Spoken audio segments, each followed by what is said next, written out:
महिला आरक्षण पर इस बिल को लेकर ज्यादातर विपक्षी नेताओं और लोगों की सोच यही थी कि मोदी सरकार 2024 के लोकसभा चुनावों की वजह से महिला आरक्षण पर यह कानून ला रही है।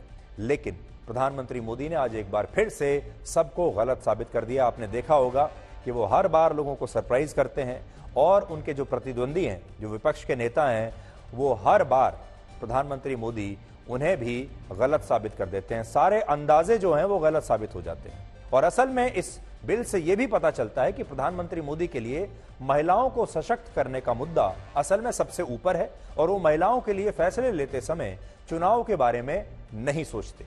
और ये बात हम प्रधानमंत्री मोदी के पिछले 9 साल के रिकॉर्ड को देखकर कह सकते हैं।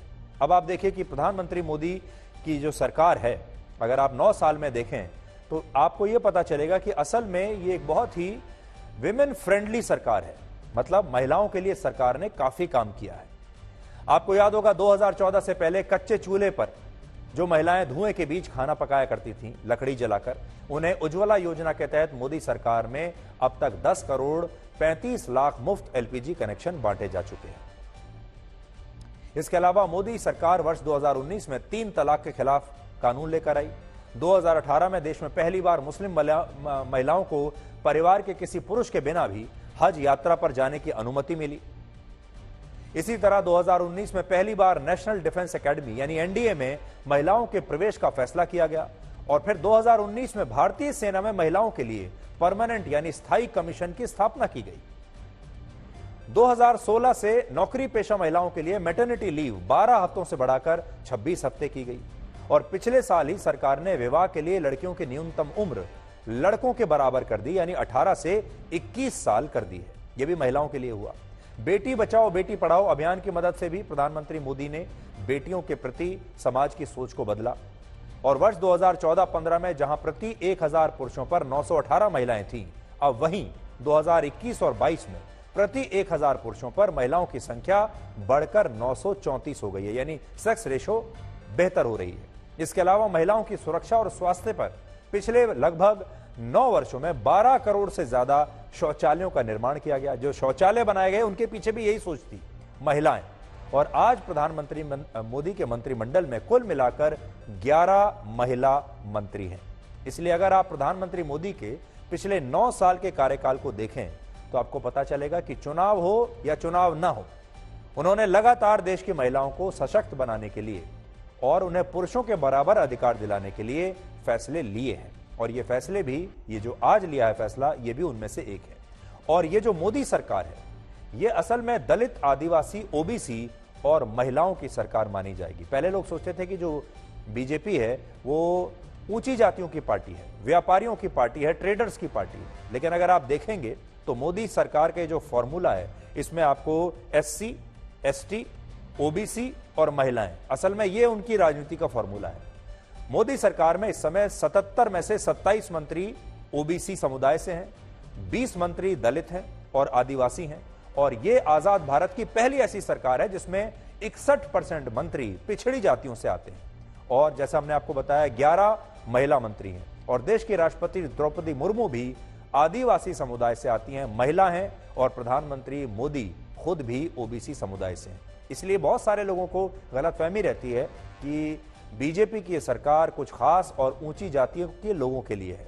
सच्चाई यह है कि यह दलित, आदिवासी, ओबीसी और महिलाओं की सरकार है।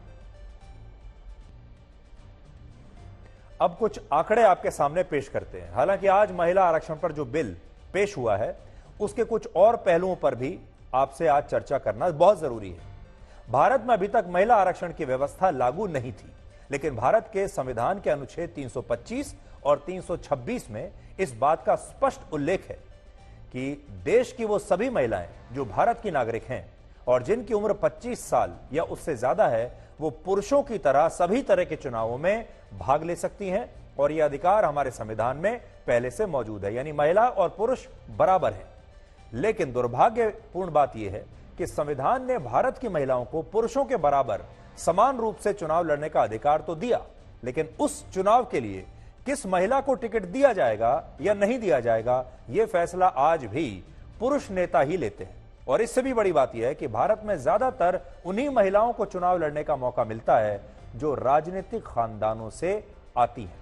और ये आंकड़े दिखाने से पहले मैं आपको बताना चाहता हूं कि जो आशंका है वो ये है कि जब भी इस तरह की कोई व्यवस्था होती है, कहीं ऐसा ना हो कि इस आरक्षण के बावजूद जब यह आरक्षण लागू भी हो जाएगा, कहीं ऐसा ना हो कि बड़े बड़े राजनीतिक खानदानों की जो बहुएं हैं, बेटियां हैं, उनके परिवारों की जो महिला सदस्य हैं, कहीं ये सारी लोकसभा और विधानसभा के चुनावों की टिकटें उन्हीं को ना मिल जाएं। अगर उनको मिल गई तो फिर आप ये समझ लीजिए कि ये कानून बेकार हो जाएगा। वर्ष 2019 के लोकसभा चुनाव में कुल 8,049 उम्मीदवारों में से सिर्फ 9% यानी 716 महिलाओं ने ही लोकसभा का चुनाव लड़ा था। ये देखिए, 716 उम्मीदवार, 9%, और कुल उम्मीदवार थे 8,049। इसमें से आप देखिए, और इन 716 महिला उम्मीदवारों में भी 41% यानी 294 महिला उम्मीदवार राजनीतिक पृष्ठभूमि वाले परिवारों से आती थीं। देखिए, 294 महिलाएं ऐसी थीं जो बड़े बड़े पॉलिटिकल पार्टीज को चलाने वाले राजनीतिक खानदानों से आती थी। उत्तर प्रदेश की समाजवादी पार्टी, आंध्र प्रदेश में चंद्रबाबू नायडू की टीडीपी, तमिलनाडु के मुख्यमंत्री एमके स्टालिन की डीएमके पार्टी, तेलंगाना के मुख्यमंत्री के चंद्रशेखर राव की बीआरएस पार्टी, इन सब पार्टियों ने जिन महिला उम्मीदवारों को 2019 के लोकसभा चुनाव में टिकट दिया, उनमें सभी महिला उम्मीदवार राजनीतिक खानदानों से आती थी।